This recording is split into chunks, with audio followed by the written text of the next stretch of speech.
জয় গুরু, জয় শ্রীকৃষ্ণ। সত্যকে অবিশ্বাস করলে সত্যের মানহানি হয় না, ক্ষতি হয় অবিশ্বাসীদেরই। ভগবানের যে যত প্রিয় হয়, আধার যার যত বড়, তার পরীক্ষাও তেমনই কঠিন। আজ আমরা শুনব শ্রী বালগোপালের অপূর্ব এক লীলা কাহিনী। তিনি কখন কার সাথে কিভাবে লীলা করেন তা একমাত্র তিনিই জানেন। ঘোর অবিশ্বাসীকে বিশ্বাস করিয়ে ছাড়েন।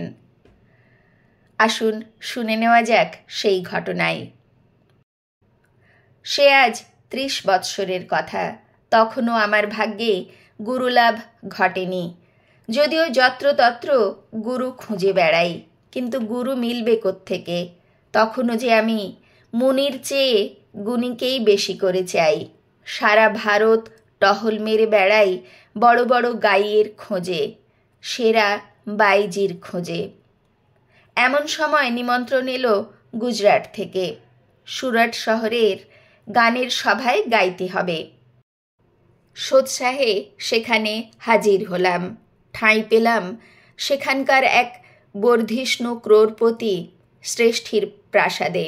নাম বুলাভাই পারেখ। শুনলাম নাকি তার আশ্চর্য বিশ্বাস।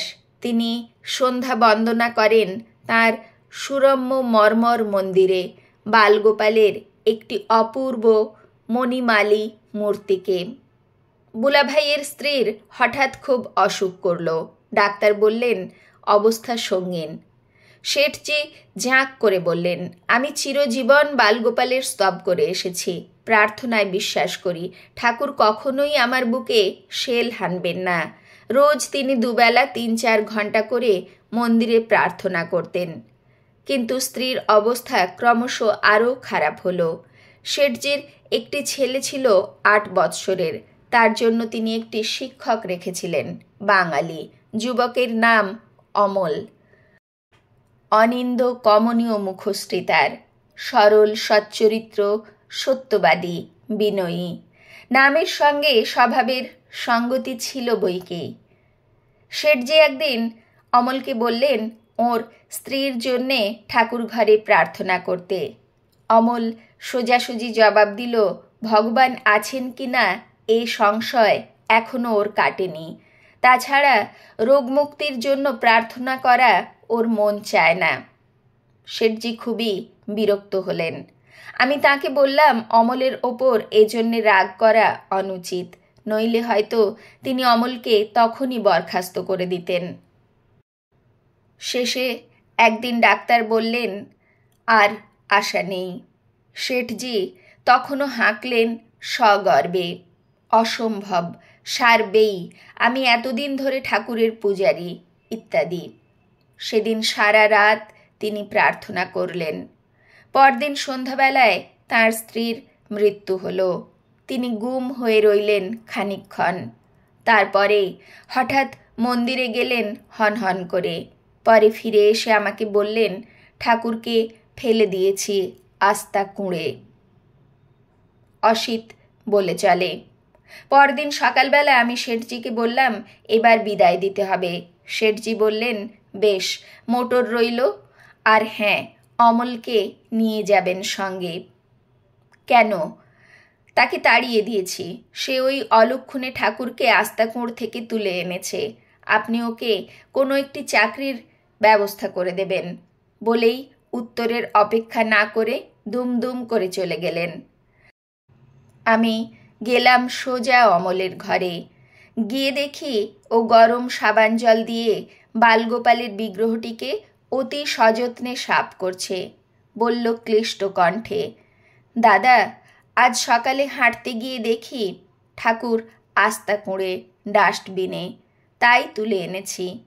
আহা, এমন সুন্দর বিগ্রহকে আস্তা কুঁড়ে ফেলে দিতে আছে?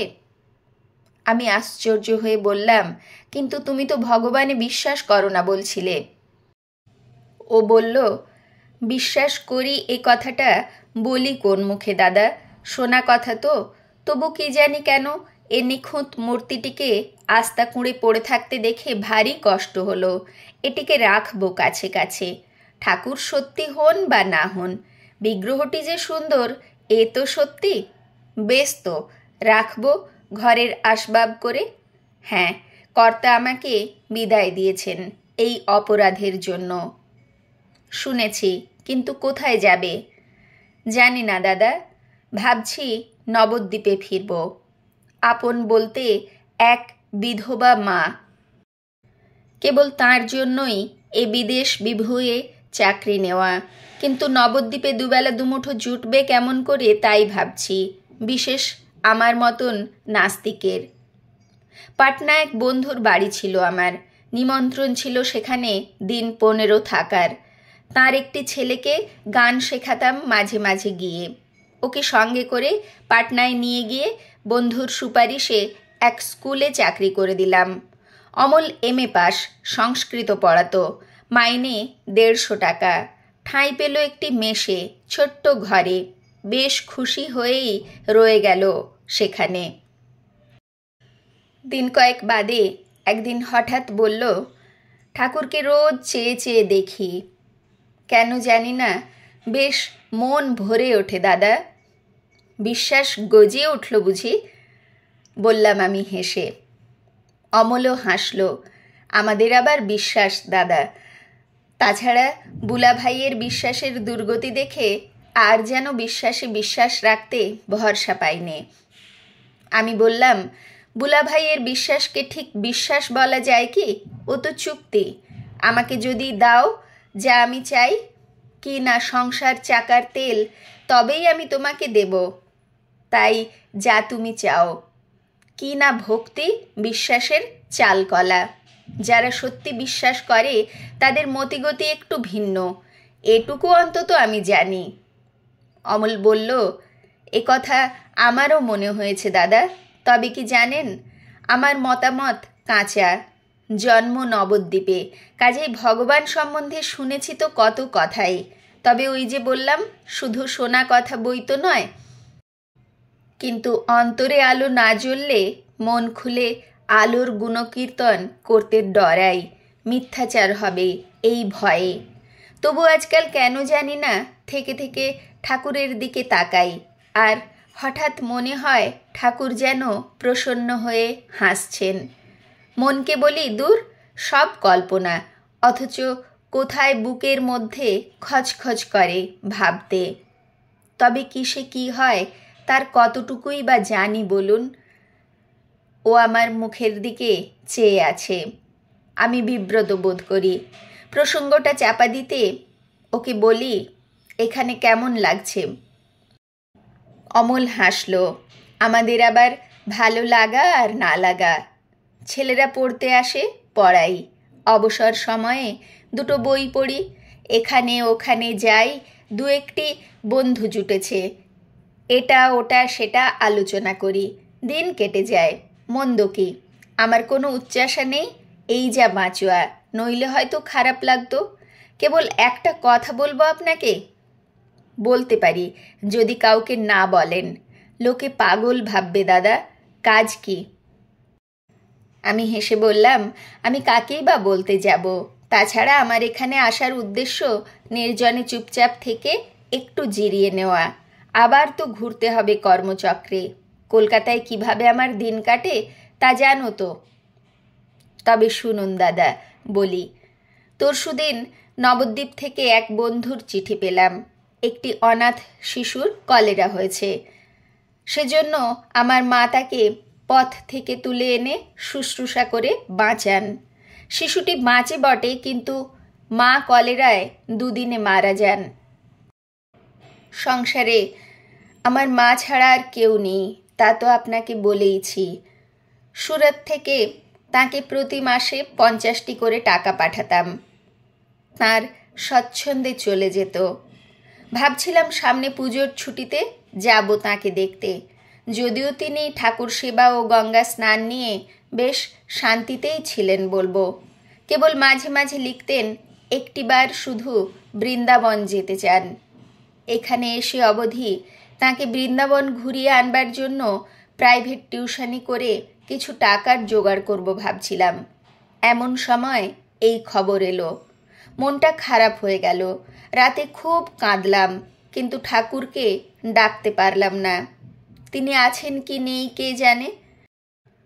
তাছাড়া মিথ্যে কথা বলবো না, মনে ক্ষোভও উঠল গজিয়ে।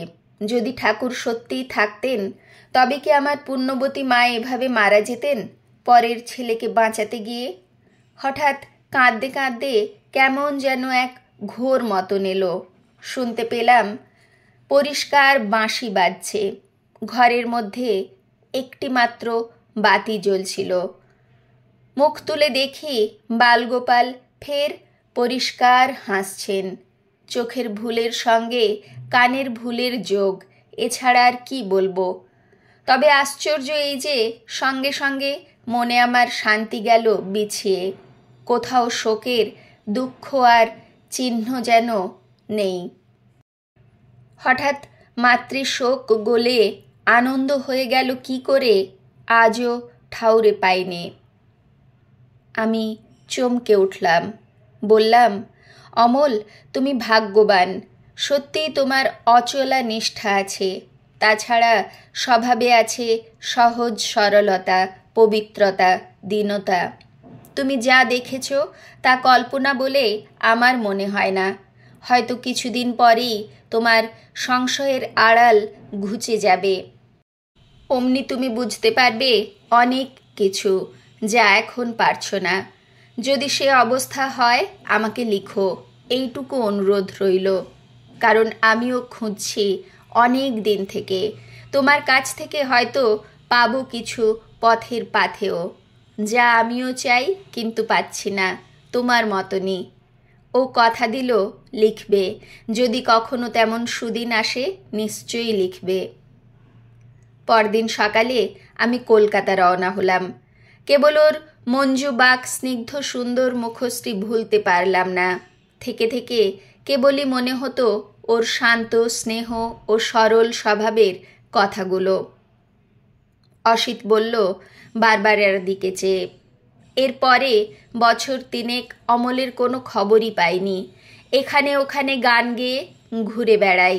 ভাবি একটি সদ্গুরুর আশ্রয় পেলে মন্দ হয় না, কিন্তু সেই তাগিদই বা তেমন প্রবল কই। আশৈশব সাহিত্য সঙ্গীতের আবহে মানুষ তো, কাজেই মনে ছিল সাহিত্য আর গানে কিছু সত্যিকার সৃষ্টি করতেই হবে। নাম ডাক একটু আধটু যে হলো না তাও নয়, কিন্তু মনের মধ্যে বাজে নির্বেদের সুর। কোথাও যেন কি বাঁধে। বৃথাই কাল কাটাচ্ছি ভেবে। মীরার একটি গান থেকে থেকে মনে পড়ে, চাকর রাখো জি, কিন্তু দাস হতে চাওয়া এক, পারা আর এক। ফলে বৈরাগ্য উঁকি মেরে ঢুঁ দিয়ে যায়, কিন্তু বেদনা স্থায়ী হয় না। তখনও সদ্গুরুর দেখা পায়নি, হবে কেমন করে? এমন সময় হঠাৎ একদিন চিঠি পেলাম অমলের। ও লিখেছে, দাদা কিছু কিঞ্চিত পেয়েছি, যদি ইচ্ছে হয় আসবেন, নিশ্চয়ই বলবো। আপনার কাছে কথা দিয়েছিলাম তাই লিখলাম। যে সত্যবাদী হয় স্বভাবে সে কথা দিলে কথা রাখে সব সময়। আমার মন তখন নানা কারণে অশান্ত ছিল। গেলাম ছুটে কলকাতা থেকে পাটনা। এবার এক ছোট হোটেলে উঠলাম। গঙ্গার ধারে একটি হোটেল মিলে গেল, বেশ নির্জন। ঘরও পেলাম গঙ্গামুখী। ভাবলাম এখানেই কিছুদিন থাকলে মন্দ কি। অমলের মেষ আমার হোটেল থেকে দেখা যায়, মাঝে কয়েকটি চালা ঘর। অমল এলো আমার কাছে স্কুলের পরে সন্ধ্যার দিকে। তার মুখে যা শুনলাম তাতে স্তম্ভিত হয়ে গেলাম। সব কথা ফিনিয়ে বলার দরকার নেই, তবে মোট কথাটা এই যে ও প্রায়ই দেখত বিগ্রহটির দিকে চেয়ে চেয়ে, আর মনে হতো ঠাকুর যেন হাসছেন স্পষ্ট। মাঝে মাঝে বাঁশিও শুনত, কখনো বা নূপুর। মনের ভুল ভেবে এসব ডিসমিস করে দিত, কিন্তু চোখের দেখা বা কানের শোনাকে কল্পনা বলে বাতিল করা যতটা সহজ, মনের মধ্যে শান্তিকে নামঞ্জুর করা তো ঠিক ততটা সহজ নয়। তাই অবিশ্বাস সত্ত্বেও ওর মন একটু একটু করে ঠাকুরের দিকে ঝুঁকতে লাগলো। ক্রমশ এমন হলো যে সন্ধ্যায় কোথাও গেলেও মন ছটপট করত ঠাকুরের জন্যে। ঘরের মধ্যে চুপটি করে বসে ঠায় চেয়ে থাকতো বিগ্রহটির পানে, আর ভাবতো বিশ্বাস করা ভালো না মন্দ। এমনি করে বছর 2 কাটার পর হঠাৎ একদিন স্বপ্ন দেখল এক পূজারী ঠাকুরের সামনে বসে, ওরই ঘরে। ও যেন উঠে তাকে প্রণাম করল। পূজারী গুরুরূপ ধরে ওর কানে কৃষ্ণ মন্ত্র দিলেন। সঙ্গে সঙ্গে চারিদিক আলোয় আলো, আর সে কি আনন্দ! ঘুম ভেঙে গিয়ে ঠাকুরের দিকে চেয়ে সেই মন্ত্রটি জপতে না জপতে ওর মনে হলো প্রতি রোম জপ করছে সেই মন্ত্র। কেমন ঘোর মতন এসে গেল। অমনি কি কাণ্ড! ঠাকুর দাঁড়িয়ে স্বয়ং বললেন, কেমন, আর অবিশ্বাস করবি? বলেই অন্তর্ধান। চমকে উঠে বসেই ওর চোখে অবিরল ধারা। আর অবিশ্বাস করব না ঠাকুর, যখন কৃপা করেছ। তারপর দিন থেকে ও সকাল সন্ধ্যায় কেবল গুরুমন্ত্র জপে আর আনন্দে মন ছেয়ে যায়। উদ্ভাসিত মুখে আমাকে বলল, সে যে কি আনন্দ দাদা, যে পায়নি তাকে বোঝানো যায় না। মনে হতো সব কিছু থেকেই যেন মধু ঝরছে। কেমন করে এ কৃপা এলো, কোত্থেকে এলো জানি না, তবে এসেছে এ ধ্রুব সত্য। মনের কোথাও আর এক তিলও সংশয় বা অবিশ্বাস নেই। আর কেবলই মনে হয় সব ছেড়ে চলে যাই বৃন্দাবন। কিন্তু কে যেন বলে, না, এখনো সময় হয়নি, কিছু কাজ এখনো বাকি আছে। স্পষ্ট বলে, হলপ করে বলছি। একদিন মনে হলো আমার স্বপ্নে পাওয়া শ্রী গুরুদেবী কথাগুলো বলছেন। আজকাল স্কুলে পড়ানোর পরে আমার অখণ্ড অবসর, কোথাও আর যাই না। বন্ধু বান্ধব ডাকলে সোজা বলে দিই যাব না। ক্রমে সবাই টের পেয়ে গেল যে আমি দোর বন্ধ করে শুধু ঠাকুর পুজো নিয়েই মত্ত থাকি। স্কুলের আর সব শিক্ষকেরা বলা বলি করে, কানাকানি করে, হাহাকারও করে। স্রেফ পাগল হয়ে গেল। আহা, সহজ মানুষটা শেষটায় কিনা খেপে গেল গা। আশ্চর্য দাদা, কারণ আমার মনে হতো ওরাই পাগল, তাই মুক্ত ফেলে ঝিনুক নিয়ে মশগুল হয়ে রয়েছে। এরপরে ওর নানা রকম দর্শন হতে লাগলো। কখনো জ্যোতি দেখত, কখনো বা কোনো দিব্য মূর্তি, কখনো মেঘ থেকে ঝরছে আকাশ গঙ্গা, এমনি আরও কত কি। রোজ সকালে এসে বলতো এইসব ঘটনা, আর আমার বুকের মধ্যে কেমন যেন করে উঠত পরম পাওয়ার সাক্ষ্য পেয়ে।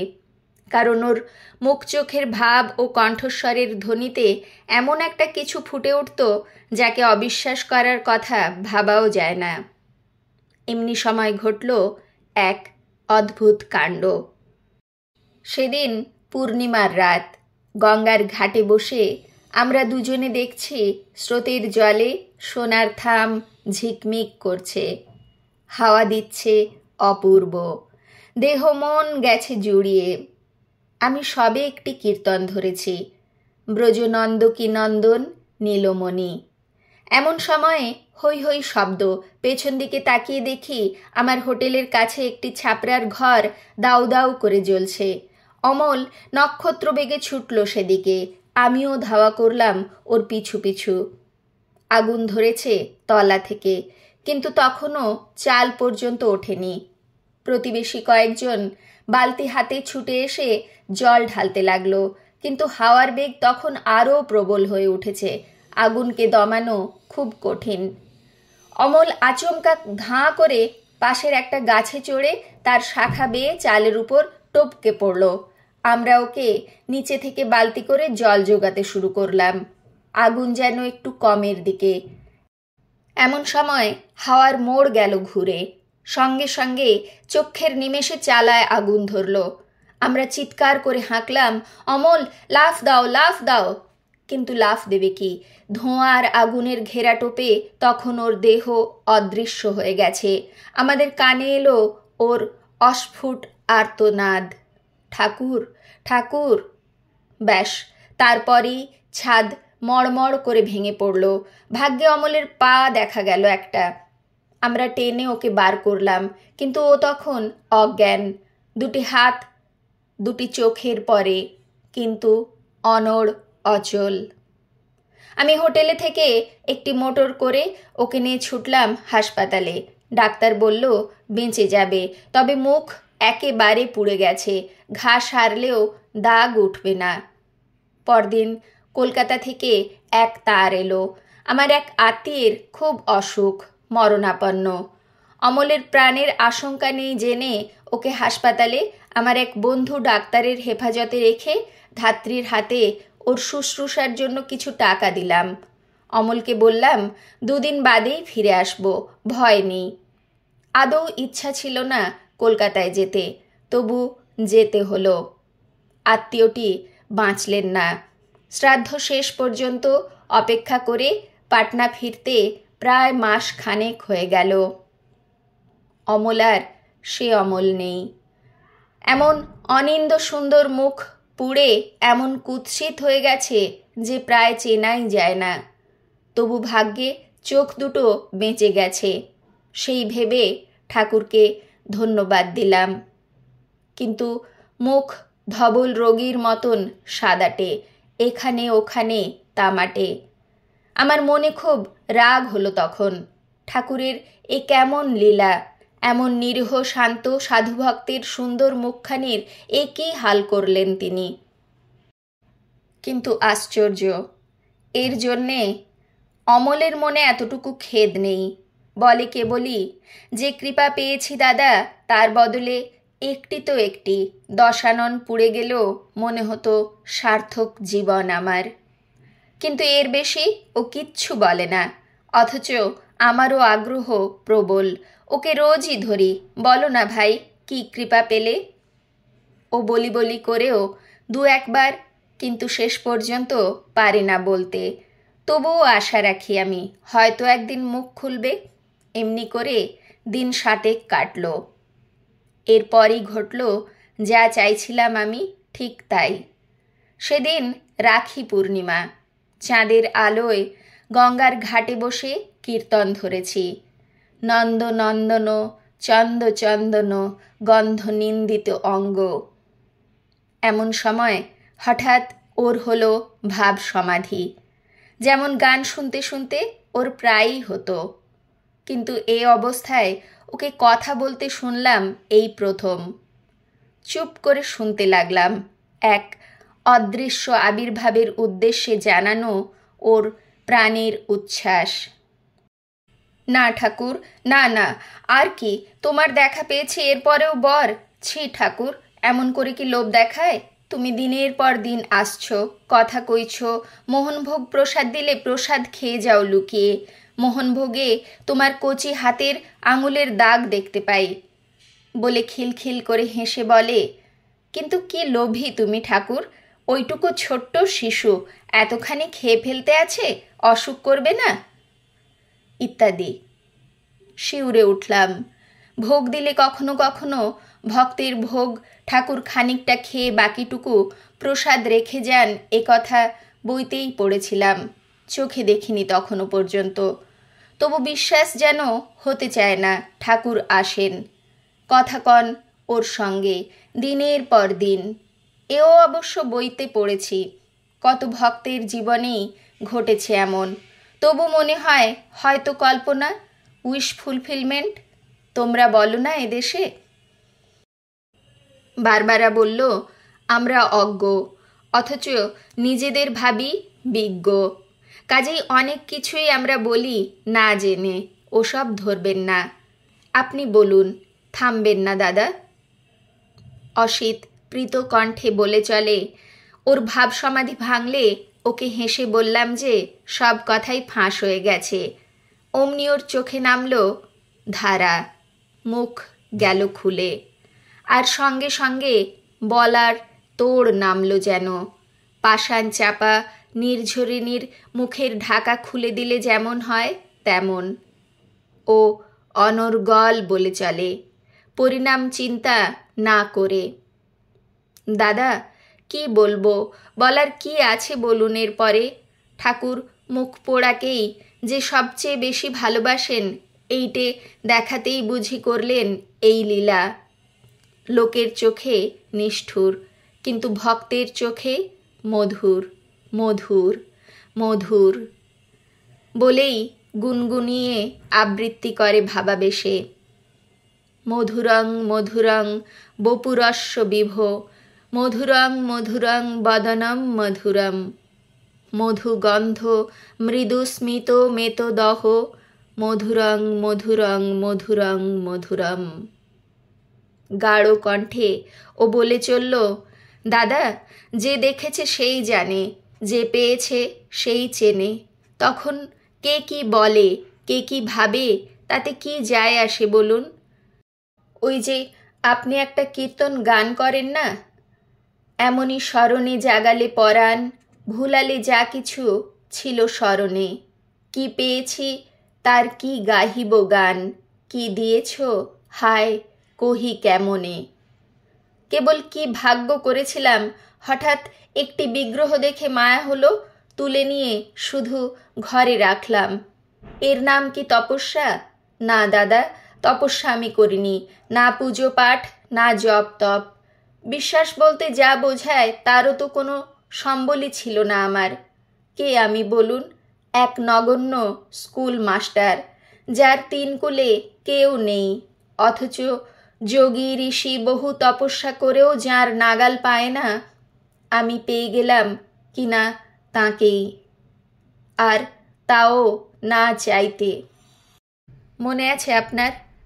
সুরাটে আমি ঠাকুরের মন্দিরে প্রার্থনা পর্যন্ত করতে চাইনি, কেননা বিশ্বাস নেই, অথচ বিশ্বাসের ভঙ্গি করব এ আমি ভাবতেও পারি না। এ হেন নাস্তিকের ভাঙা ঘরে এলো কিনা চাঁদের আলো, আর সে কি আলো! সাক্ষাৎ প্রেমের ঠাকুর, জীবন্ত ঠাকুর।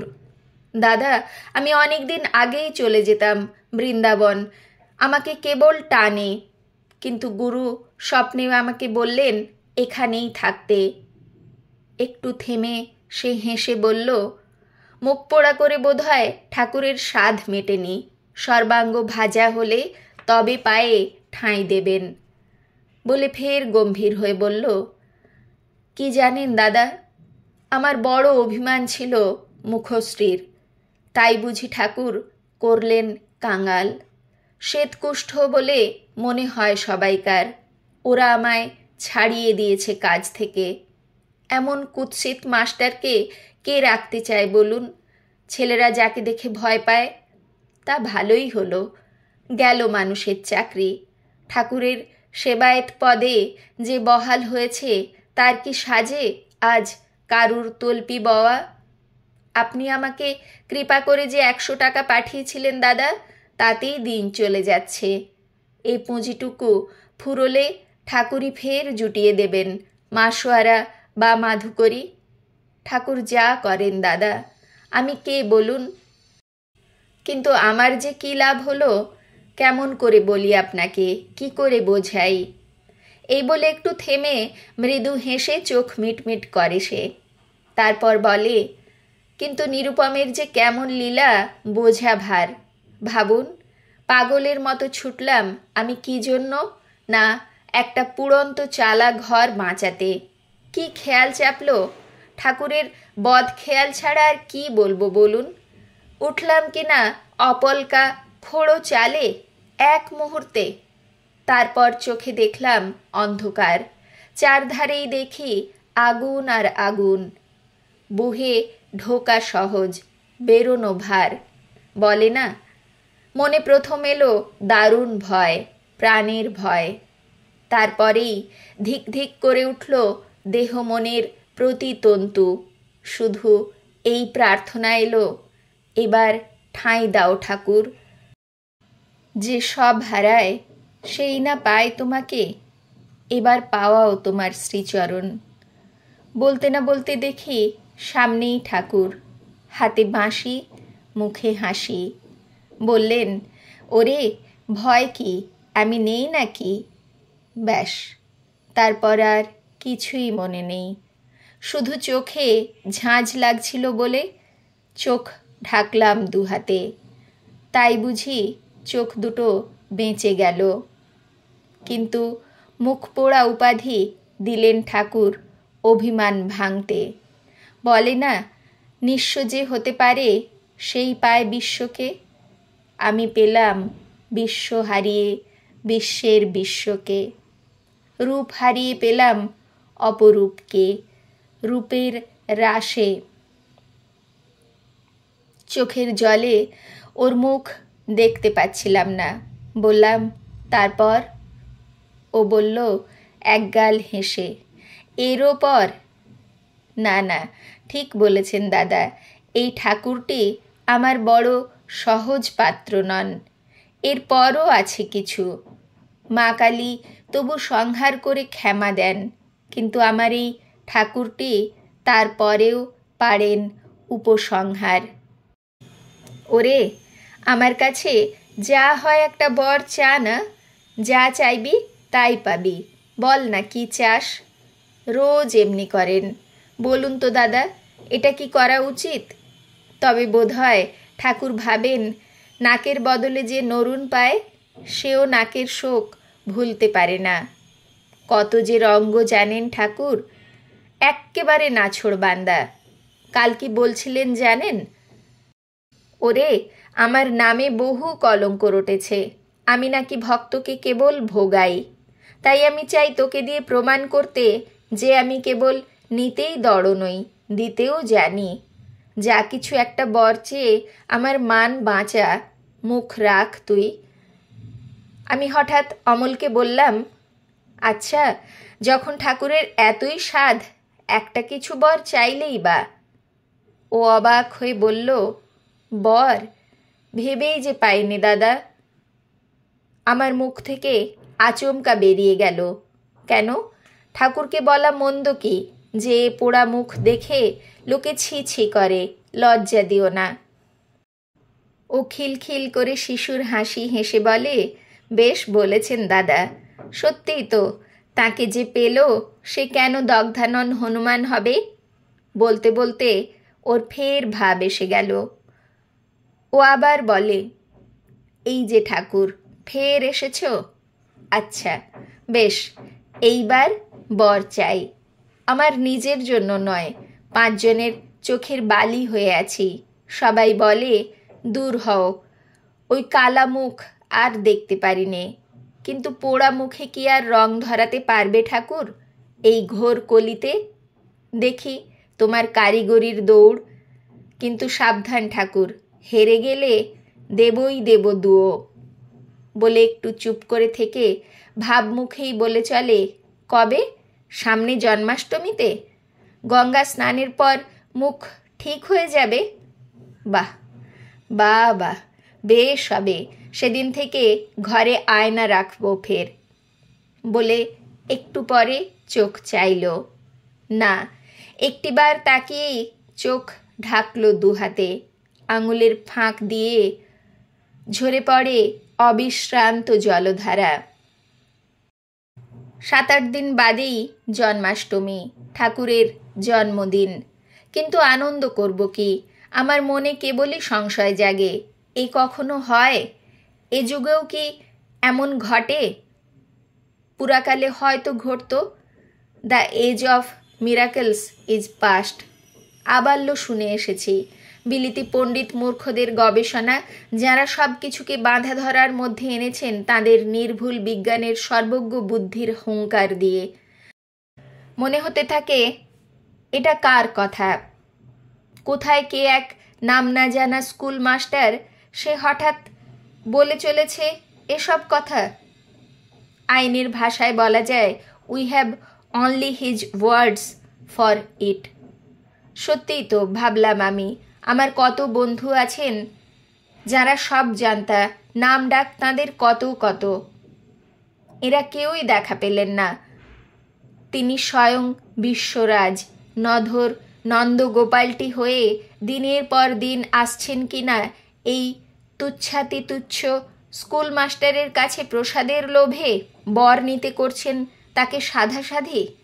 আর সহজ বর নয় তো, পোড়া মুখ হয়ে উঠবে ফুল্লানন।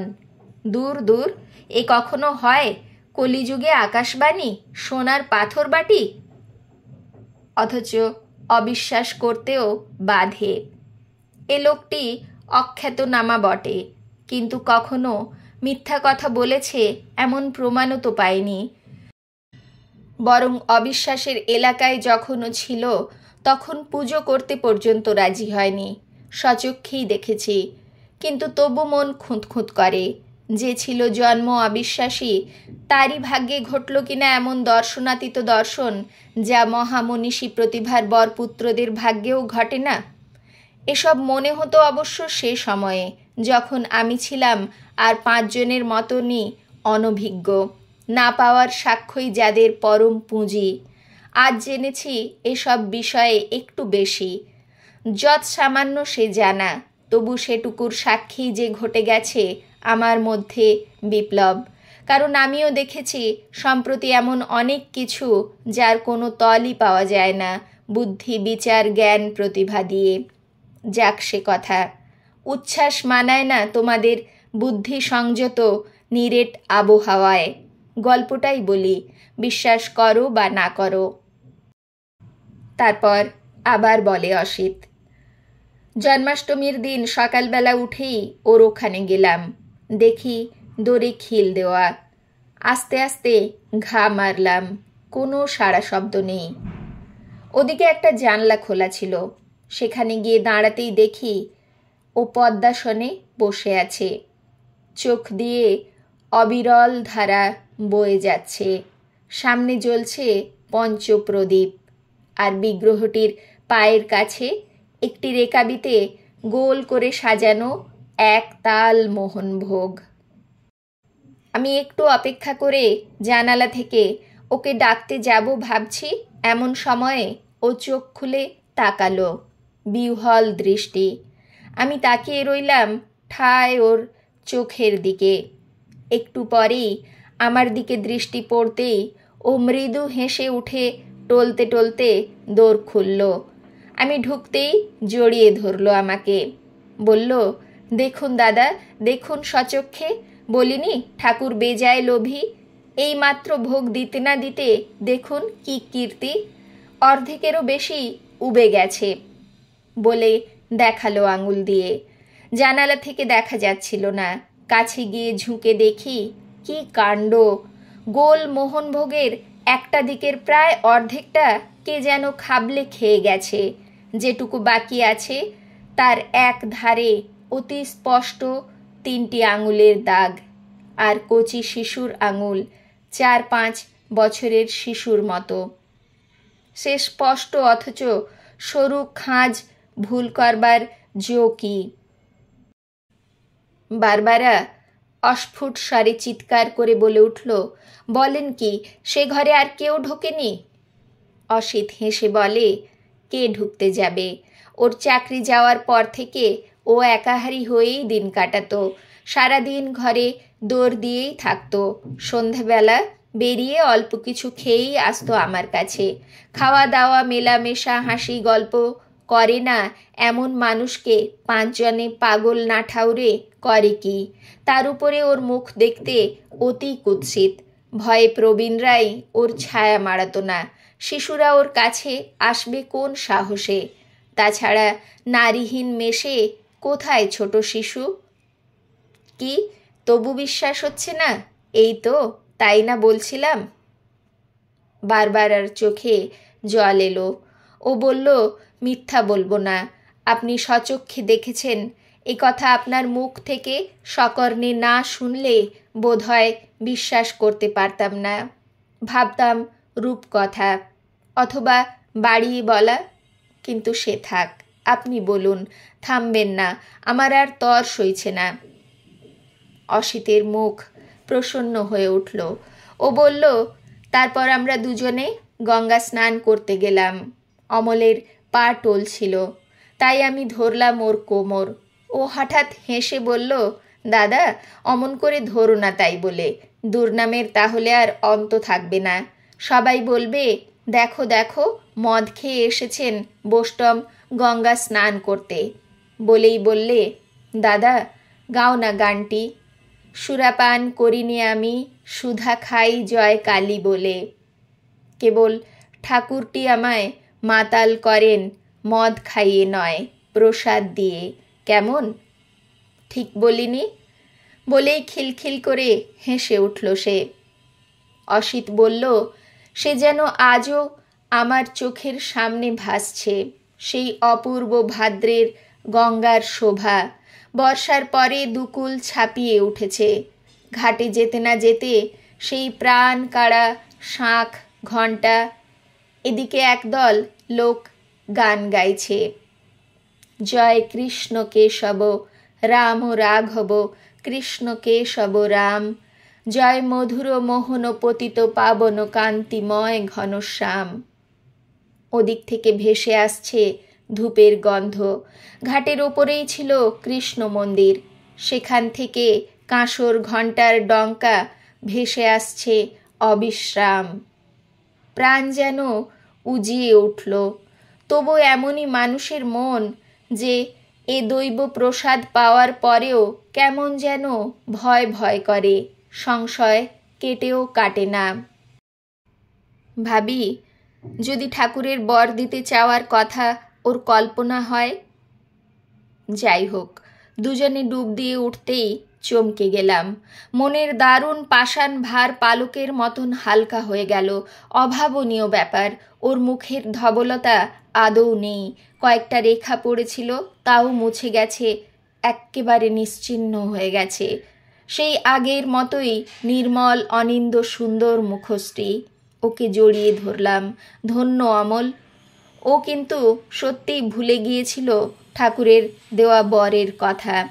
বলল, কি হয়েছে? বললাম, তোমার মুখ ঠিক হয়ে গেছে অমল। ও শিশুর মতন হাততালি দিয়ে উঠেই ঘাটের এক চন্দনদাতার ছাউনি থেকে আয়না নিয়ে মুখ দেখেই ঊর্ধ্ব বাহু হয়ে নাচ শুরু করে দিল। ধন্য ঠাকুর, ধন্য ধন্য তুমি। ঘাটে লোক জমে গেল। কেউ কেউ ওকে দেখেছিল একটু আগে। তারা সসম্ভ্রমে বলাবলি করতে লাগলো, কিন্তু ওর কোনো ভ্রুক্ষেপ নেই। ফের ছুটে গিয়ে গঙ্গায় ডুব দিয়ে স্তব ধরল গাঢ় কণ্ঠে, তমেব মাতা চ পিতা তমেব, তমেব বন্ধুশ্চ সখা তমেব, তমেব বিদ্যা দ্রবিণং তমেব, তমেব সর্বং মম দেব দেব। বারবারা বিস্ফারিত নেত্রে বলল, মুখ একেবারে ঠিক হয়ে গেল? অসিত বলল, নইলে বলছি কি, যদিও বলতে বাধে, কারণ যে বস্তু নিজে বিশ্বাস করতে চেয়েও বিশ্বাস করতে পারিনি, সচক্ষে দেখবার আগে সে বস্তু তোমরা বিশ্বাস করবে কি করে, শুধু শোনা কথার পরে ভর করে? বারবারা বলল, বিশ্বাস আমি করেছি, বিশ্বাস করুন। জানেন, আমারও কিছুদিন থেকে লোকজন, হাসি, গল্প, সাজসজ্জা কিছুই ভালো লাগে না। মাস তিনেক চেষ্টা করে এক সখীর কল্যাণে ইতালিতে এক কার্মেলাইট কনভেন্টে ঠাঁই পেয়েছি অবশেষে। এই মাসের শেষেই চলে যাব রোমে। সংসারে আর ফিরব না। অসিত বলল, এ কথা তো বলনি এতক্ষণ। বারবারা সস্মিত মুখে বলল, বললে হয়তো আপনিও বিশ্বাস করতেন না। অবশ্য মুখে কিছু বলতেন না, মনে হয়তো ভাবতেন, দূর, আমেরিকান মেয়েও নাকি আবার ইতালির কনভেন্টে বিবাগী হতে চায়, নিউ ইয়র্কের রংমহল ছেড়ে। অসিত হেসে বলে, এক হাত নিয়েছ, মানছি। আর এখন আন্দাজ করতে পারছি কেন তুমি আমাকে মিথ্যাবাদী মনে করনি। বারবারা বলল, কিন্তু গল্পটা যে শেষ হয়নি এখনো। অসিত বলল, উনো শেষ। আর বেশি কিছু বলার নেই। সেদিন সন্ধ্যায় যখন ওর ঘরে গেলাম, ঘর শূন্য। মেসের দারোয়ান আমার হাতে একটি চিঠি দিল। তাতে শুধু লেখা, দাদা চললাম। গুরুদেব বললেন, সময় হয়েছে। বৃন্দাবনে যদি কখনো যান, দেখা হবে। আর যদি নাও যান, মনে রাখবেন যে একজন আপনার জন্যে প্রার্থনা করবে সেখানে বসে, যেন আপনিও সেই মণির মণি পান, যা আমি পেয়েছি না চাইতেই। কেবল আপনার কাছ থেকেই পেয়েছি দরদ। আর আপনার গান শুনে বুঝেছি আপনি আমি এক পথেরই পথিক। ছোট ভাইকে ভুলবেন না। বারবার আর দু চোখে জল চিকচিক করে উঠল। নত হয়ে অভিবাদন করে বলল, আমার জন্য আপনি ওই প্রার্থনাই করবেন, আর আর ছোট বোনকে ভুলবেন না। দাদা বলবার অধিকার দিচ্ছেন তো?